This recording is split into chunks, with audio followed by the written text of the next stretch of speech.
Hi there, this is Michael Cross, and I am a psychology instructor, author of the Freedom from Conscience book series, as well as host of the Saturday radio talk show Unlock the Door Radio on UCY TV. But what I'd like to talk to you about right now is Sigmund Freud's idea of the structure of the human mind. This is going to be very, very general, so it's kind of like a refresher course or an introduction. But hopefully it'll give you a clue as to the importance of his theory when it comes to dealing with the issues of psychoanalysis, as well as, hey, marketing and some other areas of persuasion. So let's go ahead and begin. Now, Freud believed the mind was divided into three areas. Now, the part that's the smallest, but you probably think is the most important, Freud would say it wasn't the most important, but you'd think it was most important, is the conscious mind. What you're thinking of right now. Things that you can readily access, just like that. You can just think about. If I were to ask you, what did you have for breakfast this morning? Well, that's something that can be readily accessed. It's going to be those things that you would say, if I were to ask you, what's going on in your mind right now? You would tell me, and that would be the conscious mind. So it's that part of you that is alert, awake, and is responsive to all the stimuli coming in that you are focusing on right now. To use a computer analogy, it would be like what's on the screen. What you have on the screen and are looking at any given time when you're using a computer. Now, the preconscious mind is very important as well. But the preconscious mind is things that, well, to use that analogy I just threw in, it would be like what's in your history file. Things that you can go into really quickly and access where you've been. And it's that part that's a bridge between the conscious and what I'll talk about in a moment here, the subconscious or the unconscious mind. Now, you can kind of access this area if you concentrate very heavily on something and try to come up with answers to things. Since it is like I said, it's a bridge. It's a pathway between the conscious and the subconscious. It can be accessed through hypnosis, or in that state of mind when you're just about ready to fall asleep and suddenly a novel idea pops into your mind like, wow, and then you can write it down. Otherwise, you'll forget it the next morning. But that's the preconscious. It's like a bridge between, like I said, the conscious and the subconscious. The next is the subconscious or the unconscious mind. That would be like if you were trying to find what's in your on your hard drive.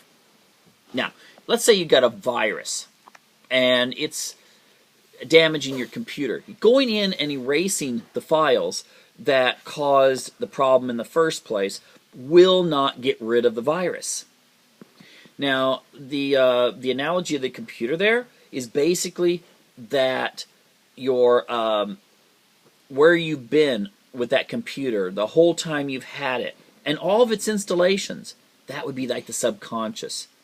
And in the human mind, it would include, like I said, your whole history from day one, and all of your aggressive drives, as well as your instinctive drives. Those drives that would compel you to do things and so forth.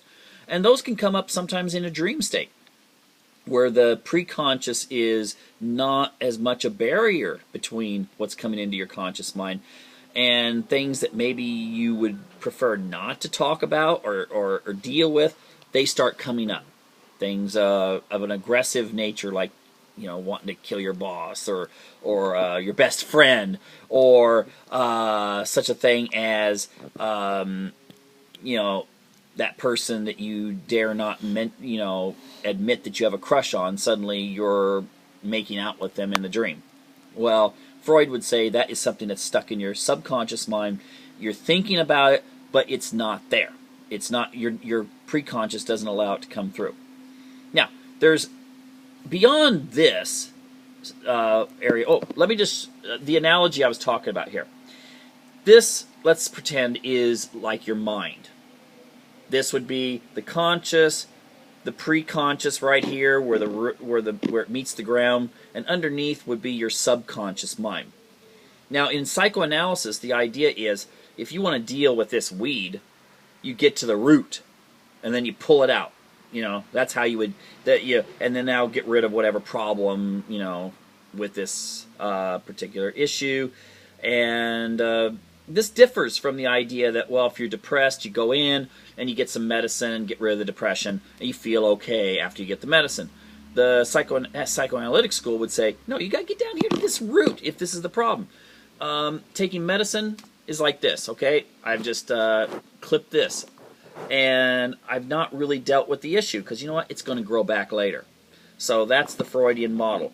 Get down to the root. Get down here into the depths of the subconscious mind, and then you'll be able to deal with the problem that's affecting your brain in the first place. Now, the other important point about all of this is that there are 3 categories that your mind is divided into.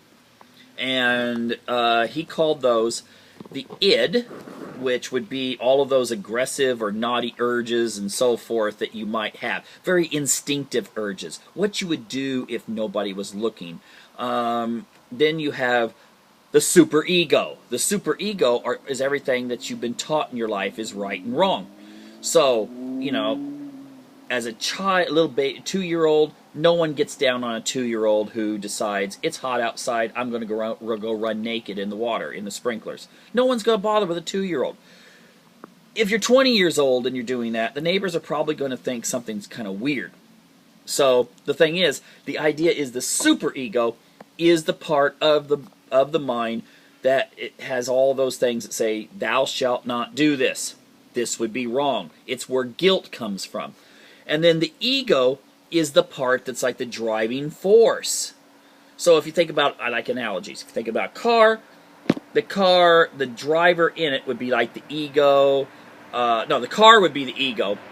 The driver would be the superego, who has all the rules and stuff like that. The id might be the combustion engine inside the car that propels the car around.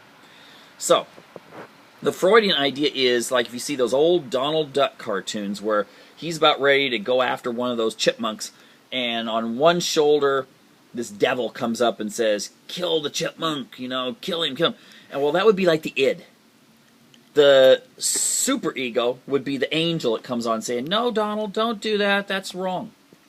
And so your ego is tossed back and forth by these competing urges. One that says, I want to do it. The other one that says, no, you shouldn't do it. The superego is society. The id is the instincts and the drives.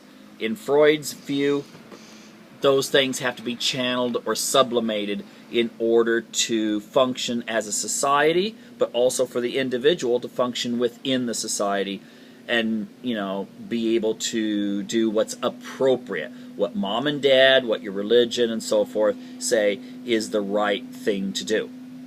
So anyway, like I said, in dreams, sometimes you do the wrong thing because that's what your subconscious would like to do. That's what the id might want to do. The psychoanalysis, his or her idea is that they'll sit you down, you've got problems, you've got anxiety. They want to get in there, find out what those things are, and when they make you aware of it, it'll go away. Once the problem is shown, then you're able to deal with it in a rational manner. And that's the very basics when it comes to the psychoanalytic view of the human mind.